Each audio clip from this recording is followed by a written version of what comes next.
Here we go. It's time for the simulcast podcast. So here we go. Oh, there's me. There we go. So, welcome to From the Crow's Nest for the 25th of June 2019. Today we're going to be talking about elves and goblins and fairies. Give you a bit of a how the meanings have changed over time. If I do show things, I'll have to be a bit more descriptive, and if you wonder why. So, through the amazing world of technology, I should be able to simulcast this through Twitter, Facebook, YouTube, and directly onto my podcast. And those of you that are listening to the podcast, I don't script any of this. So if I stumble and I go, there we go. Look, there's my phone. Like happens every single time. You'll get used to that as well. There we go. Turned off. Right. So we're talking fairies, elves, and goblins. I'm going to try and give it a bit of a Isle of Wight feel to it. So let's talk a little bit about the differences. So what are the differences? Well, not a lot, really, in traditional sense. So the word elf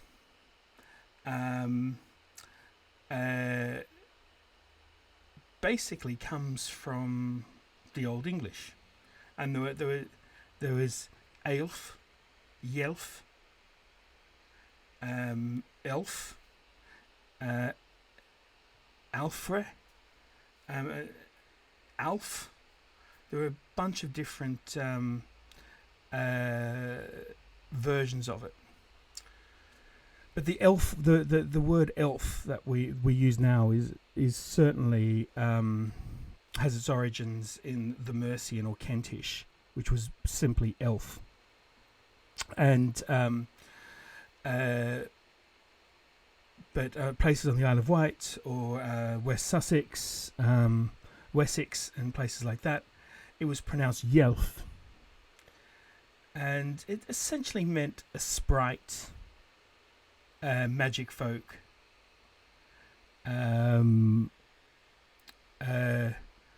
tricky magical creature, and it was an all-encompassing term for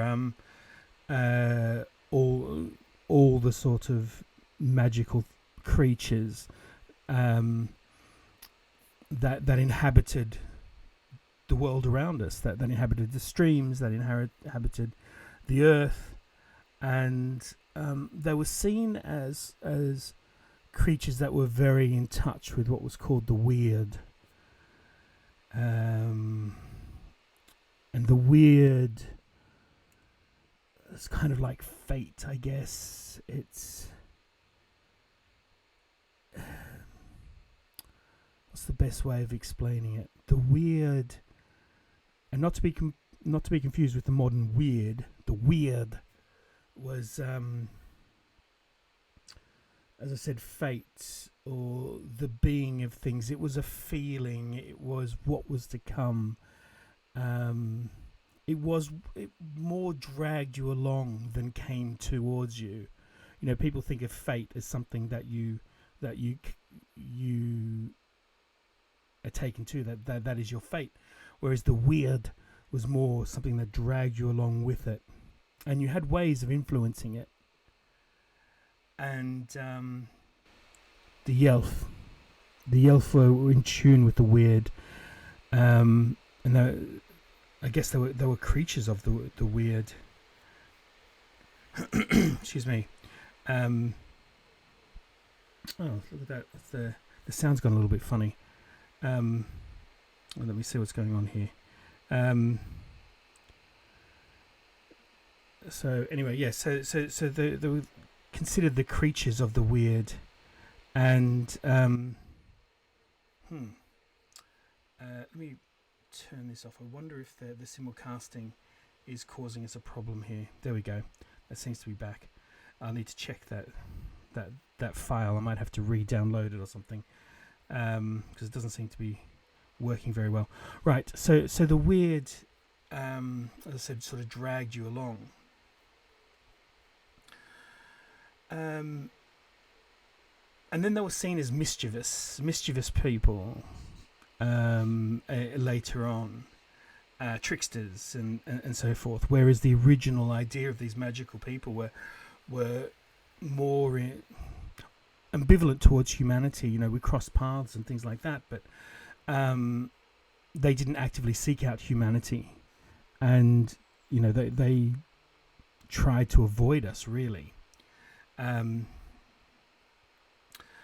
But they're intrinsic in the world around them, and you heard it in the names that people would be given. You know, take Aelfred or Alfred, which means elf council.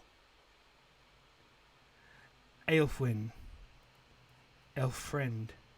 Aelfric, elf ruler. So people took those names, and it was very much linked. And then we had the Puck, or goblins. Puck were a type of elf, or still are a type of elf. These are more the mischievous type. Sometimes seen as equating to a devil or an imp-like creature, or a fiend. They were seen as more solitary creatures, whereas elves were seen as far more communal. And people would avoid the Puck, the goblins. And there are places, and I've mentioned this before in previous episodes. There are a number of places named after goblins and Puckpool and so forth on the island. So there is this intimate link.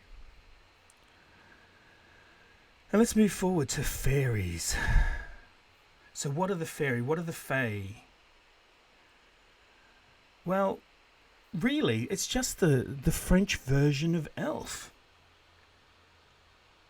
And they're essentially the same thing. I mean, it comes from the word, from the Latin, fata, or fate, which is intimately linked with the weird. Although the weird means so much more than just fate. Whereas fate is predestination. The weird is something much more. But it's the French. It's the French version of elf. I mean, that's essentially what they are. And we didn't start using the word fae or fairy until the Norman Conquest. So that's the differences. You know, the difference between an elf and a fairy traditionally is nothing. Let's talk about how it's changed.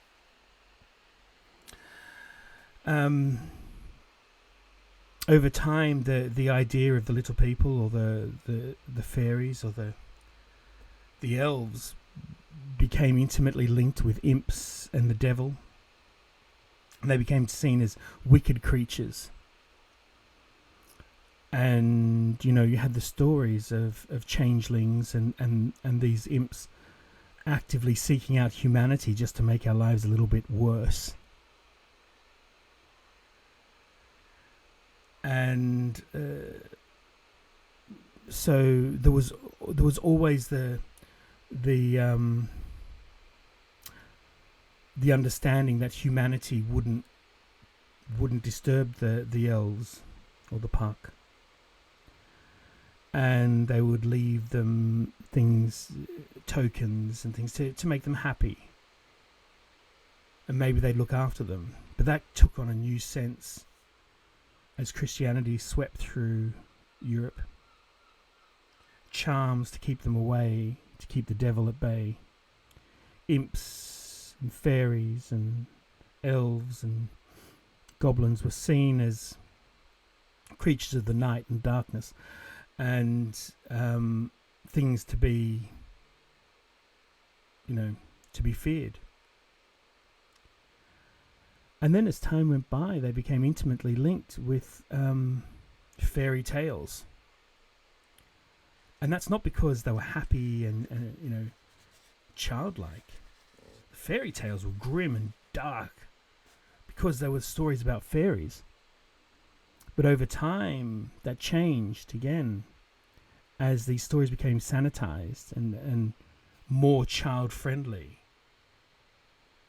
And fairies took on a new, lovable, magical little things, far removed from what our ancestors would have known as elves. And things like goblins became even more reclusive, even more evil.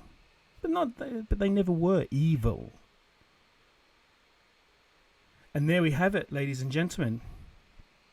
Elves, Puck, goblins, fairies. There's my quick summary. If you have anything that you would like to add towards this, please let me know. I'd love to hear from you.